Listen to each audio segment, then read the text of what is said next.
안녕하세요. 8월 셋째 주 선지학교 삼손에게 힘을 주셨어요 라는 제목으로 사사기 16장 살펴봅니다. 12사사 중 마지막 사사인 삼손의 이야기입니다. 삼손과 델릴라 이야기는 정말 드라마틱하죠. 그래서 오페라나 영화의 단골 소재로 자주 등장합니다. 하지만 삼손의 이야기는 마냥 재미있는 영웅 이야기, 가볍게 들을 러브스토리가 아니라 매우 심각하고 무거운 이야기예요. 지난주에 말씀드렸던 것처럼 사사기의 이스라엘은 뒤로 갈수록 점점 더 나아지고 발전하는 것이 아니라 오히려 더욱 타락하고 어두워져가는 모습을 그리고 있는데, 삼손은 그 나선형식 타락의 맨 마지막에 위치한 마지막 사사이거든요. 삼손이 태어난 당시 이스라엘은 블레셋에 의해 무려 40년 동안이나 지배를 당하고 있었습니다. 8월 15일이 광복절 79주년이었죠. 일본에 의해 35년간 지배를 받다가 해방이 된 우리나라도 여전히 많은 일제 침략의 잔재들이 남아있는데, 블레셋이 40년 동안 다스렸으니 이스라엘은 오죽했겠어요. 희망이 보이지 않아서였을까요? 이스라엘이 평안하면 우상을 섬기고, 그래서 하나님이 이방의 손에 이스라엘을 넘겨 이스라엘이 박해를 당하면 그제서야 하나님께 부르짖고, 그러면 하나님께서 사사를 세워서 그들을 구원하셨던 그 사이클이 자꾸 허물어져서 이제는 더 이상 하나님께 부르짖는다는 말조차 없습니다. 이스라엘이 더 이상 하나님을 찾지 않게 된 거죠. 그런데 더 이상한 건 이스라엘이 부르짖지 않았는데도 하나님께서 그들을 위해 사사를 준비하시는 거예요. 난세의 인물이 난다더니 그것도 출생부터 매우 특별합니다. 단지파의 마노아라는 사람의 아내는 불임이었는데 그 아내에게 하나님의 사자가 나타나서 아들을 주시겠다 약속하시는 거예요. 이렇게 아이를 낳지 못하는 사람에게 아들을 주겠다 약속받은 사람은 성경에서도 5손가락 안에 뽑혀요. 이삭, 사무엘, 세례 요한, 그리고 예수님. 게다가 한나나 엘리사벳처럼 아기를 달라고 간절히 기도했다는 얘기도 없잖아요. 하나님은 사자를 보내어 마노아의 아내에게 3가지 약속을 주십니다. 첫째, 아들을 임신하여 낳게 될 것이다. 둘째, 그를 나실인으로 택하셨다. 셋째, 그 아들이 이스라엘을 구원하기 시작할 것이다. 나실인이라는 건 구별하다, 성별하다, 삼가다 라는 히브리어 동사 나자르의 명사형 나시르를 우리말로 음역한 단어인데요. 특별히 구별되어 여호와께 바쳐진 사람이란 뜻입니다. 민수기 6장에 보면 나실인의 규례를 설명하고 있는데, 나실인은 포도주, 독주, 심지어 포도로 만든 식초와 포도즙도 멀리하고 시체에 가까이 가거나 부정한 것에 접촉하는 것도 금하고 있습니다. 또 서원을 하고 구별하는 동안에는 머리에 삭도를 대지 않도록 합니다. 자르지 못하게 하는 거죠. 나실인은 이렇게 자기 몸을 구별하여 술을 금하고 부정한 것으로부터 스스로를 멀리함으로써 완전함과 거룩함을 지켜야 했습니다. 여호와의 사자는 마노아의 아내와 남편에게 주신 아들이 이스라엘을 구원할 것이니 아이를 이렇게 거룩하게 구별된 나실인으로 키워라 말씀하신 거죠. 마노아와 그 아내는 과연 삼손을 그렇게 키웠을까요? 부모가 그 약속을 지키지 못한 건지, 혹은 부모가 그렇게 키웠는데도 삼손이 엇나간 건지, 시대가 그렇게 만든 건지, 안타깝게도 삼손의 삶은 나실인의 모든 규례와 어긋나는 삶의 모습을 보여줍니다. 부모의 반대에도 불구하고 할례받지 않은 이방 족속의 여인을 쫓아다니고, 포도주를 마시지 말라고 했는데 기어이 포도밭 가까이 가고, 그 죽은 시체를 아무 거리낌 없이 만지고 심지어 시체에서 꿀을 채취해 먹고는 부모님께도 드립니다. 시체와 부정한 것들을 멀리하라고 했는데 하지 말라는 짓만 골라서 하고 있는 거죠. 단 하나, 머리에 삭도를 대지 않는 것만 지키고 있습니다. 그래서일까요? 힘은 셉니다. 그래서 간간히 블레셋 사람들과 싸우긴 하지만 이스라엘을 구하기 위한 사사로서의 책무를 다하기보다는 이기적인 복수심에서 아주 사사로운 감정으로 블레셋 사람들을 죽이곤 하죠. 사사라기보다는 깡패, 불안당 같습니다. 전혀 사사답지 않고 스스로도 사사의 정체성을 찾아보기 힘든 그런 인물이죠. 나실인으로, 그것도 날 때부터 특별히 선택되고 구별된 사사가 왜 이 모양일까요? 사사기 14장에 삼손이 딥나에 내려가서 여자를 보고 결혼시켜달라고 떼쓰는 장면을 보면은 삼손이 아버지한테 내가 그 여자를 좋아하오니 라고 합니다. 직역을 하면 그 여자가 내 눈에 좋사오니 라는 말입니다. 그 여자를 택한 기준이 자기 눈에 보기 좋아서였던 거죠. 이방 여인인 것도 아무 문제가 되지 않고 그저 자기 눈에 보기에 좋기만 하면 된다는 거예요. 삼손의 선택 기준은 오로지 자기 자신, 자기 마음인 거죠. 그때에는 이스라엘에 왕이 없었으므로 사람마다 자기 소견에 오른 대로 행하였더라. 바로 자기 눈에 좋은 대로 살아가는 사사시대의 시대정신을 대표하는 사사기의 전형적인 인물이 바로 삼손이었던 겁니다. 하지만 이런 얘기를 하면서 뭔가 낯설지 않고 조금은 양심에 거리끼기도 하죠. 내가 좋으니까, 내 아이가 하기 싫다는데, 내 취향인데 하는 말들이 심심찮게 들려오는 오늘 우리가 살아가는 시대의 자화상이기 때문입니다. 그런데 아버지 마노아는 결국 그런 삼손의 청을 들어줍니다. 하지만 참 애처롭게도 블레셋은 이스라엘 사람 삼손을 그렇게 환대하지 않아요. 경계하고 또 멸시하죠. 블레셋의 통치 아래에 있는 식민지 백성을 존대할 리가 없잖아요. 결혼식은 이례적으로 30명이나 되는 들러리들이 왔고 그들은 삼손을 두려워하고 있습니다.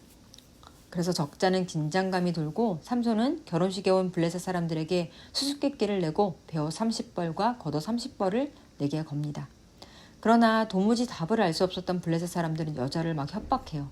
남편한테서 답을 알아내지 않으면 죽이겠다. 재미로 하는 얘기가 아니었던 거예요. 삼손은 자기 부모님께는 일체 말하지 않으면서 결국 여자에게 그 비밀을 말해주고 맙니다. 사자보다 강했지만 여자에게는 약했던 거죠. 삼손은 아내의 배반으로 자신이 낸 내기에 지고 결국 아내마저 잃습니다. 내기에 진 삼손이 화가 나서 블레셋 사람들을 죽이고 가버리자 장인은 아내를 다른 사람에게 줘버린 거죠. 이에 삼손이 화가 나서 여우 300마리로 블레셋의 곡식밭에 큰 피해를 주고 이 때문에 블레셋 사람들은 삼손의 아내와 그 아버지를 죽이고 맙니다. 삼손은 이에 또 블레셋에 복수를 하죠. 복수가 또 복수를 낳고 또 복수를 낳고 삼손은 자신의 동족 유다 지파에게조차 보호를 받지 못합니다. 그리고 블레셋에 내어준 바 되지만 여호와의 영이 임하여 나귀 턱뼈로 블레셋 사람 1,000명을 죽이고 결국 승리를 합니다. 하지만 파행으로 끝난 이 딥나 여자와의 결혼에서도 교훈을 얻지 못한 삼손은 그 유명한 들릴라라는 블레셋의 도시 중 하나인 가사의 창기, 즉 기생을 좋아하게 됩니다. 아내를 맞이하는 것도 아니고 자신의 정욕을 채우는 일에 몰두하는 사사라뇨. 참 기가 막히죠. 블레셋은 삼손이 창기의 집에 들었다는 첩보를 입수하고 삼손을 잡기 위해 이번엔 위협과 협박이 아니라 돈으로 매수합니다. 창기였거든요. 들릴라는 삼손에게 그 힘의 근원이 무엇인지 자꾸 알려달라고 조르고 유도합니다. 삼손이 나시린으로서 유일하게 지킨 건 머리에 삭도를 대지 않는 것뿐이었는데 삼손이 오래 버티는 것 같았지만 들릴라는 더 끈질긴 여자였죠. 들릴라라는 이름의 어원은 늦추다, 허약하다, 나르나라는 동사인데 삼손은 젊은 사자를 맨손으로 때려 죽일 정도로 힘이 강했지만 그 이름처럼 들릴라가 삼손의 머리카락을 자르고 힘을 앗아가 버린 거죠. 삼손은 이 기생 들릴라에 의해 머리카락이 잘리고 눈이 뽑혀 꼼짝 못하게 됩니다. 정말 삼손의 머리카락에 힘이 있었던 걸까요? 삼손의 특별한 힘은 하나님의 영으로부터 말미암은 것이었습니다. 하지만 삼손은 하나님의 영이 이미 떠난 것을 알지 못했던 거죠. 나시린으로 태어났지만 나시린답게 살아가기는커녕 사사시대의 전형적인 타락한 인물로 자신이 좋을 대로 살았던 삼손의 삶은 그리 아름답지 못하고 매번 이렇게 어그러졌습니다. 삼손이 홧김에 블레셋 사람에게 화를 끼치긴 하지만 개인적인 보복으로 그칠 뿐 그 후에 이스라엘이 평안해지는 것이 아니라 잇따른 복수를 불러오고 서로 괴롭히는 거죠. 이스라엘의 구원이라는 하나님의 약속은 삼손의 불순종으로 이루어지지 못하고 이렇게 점점 요원해지는 것처럼 보입니다. 하지만 자신의 눈에 좋은 대로 살아왔던 삼손은 이제 눈이 뽑혀 앞을 볼 수 없었죠. 그리고 그때 삼손의 머리가 다시 자라기 시작합니다. 블레셋이 그들의 신인 다곤 신전에 모여 화려한 잔치를 벌이고 하나님의 이름을 모욕하며 삼손을 구경거리로 불러내어 연자 맷돌을 돌리게 할 때 삼손은 자기 손을 붙든 소년에게 그 건물의 기둥으로 자신을 인도하게 하고 하나님께 마지막으로 힘을 달라고 기도합니다. 물론 이번에도 이스라엘을 구원하겠다는 것이 아니라 자신의 눈을 뺀 자들에게 원수를 갚게 해달라는 그런 기도이긴 하지만 그의 부족함에도 불구하고 하나님께서는 삼손에게 마지막으로 그 거룩한 힘을 허락하십니다. 그리고 다곤 신전의 기둥을 두 팔로 무너뜨리게 하시죠. 삼손은 그렇게 자신을 하나님께 드림으로 블레셋으로부터 이스라엘을 구원하시기 위해 그를 나시린으로 부르신 사명을 마침내 완수하게 됩니다. 이때 죽은 사람들이 삼손이 살아있을 때 죽인 사람보다 더 많았다고 했습니다. 이렇게 하나님의 약속은 성취됩니다. 하지만 하나님의 약속은 성취되지만 나시린으로 구별되어 사자보다 강한 힘을 가진 특별한 사명에 어울리지 않는 삼손의 삶의 궤적은 무척 아쉽고 안타깝습니다. 그런데 가만히 보면 그게 우리의 모습은 아닐까 싶습니다. 마치 부모님의 믿음과 기대를 저버리고 제 소견에 오른 대로 살며 방황하는 자식들처럼, 아니 하나님께서 우리 각자에게 주신 달란트와 부르심을 외면한 채 하나님께서 하지 말라고 하시는 일들만 골라서 하면서 하나님을 마음 아프게 하는 우리의 모습은 아닐까 되돌아보게 됩니다.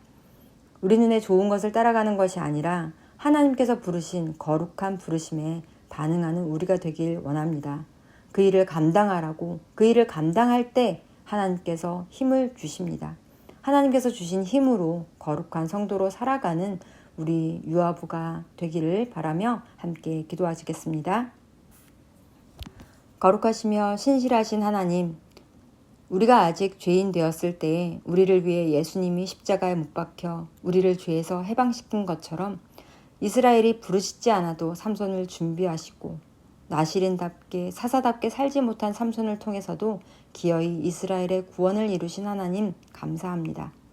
자기 눈에 먹음직도 하고 보암직도 하고 지혜롭게 할 만큼 탐스럽기도 한 나무를 보고 선악과를 따먹은 아담과 하와가 아니라 근본 하나님의 본체시나 하나님과 동등됨을 취할 것으로 여기지 아니하시고 자기를 낮추시고 죽기까지 하나님께 복종한 예수 그리스도를 따르는 예수 그리스도의 제자, 타락한 세상에서 거룩하게 구별된 성도답게 살아가게 하옵소서.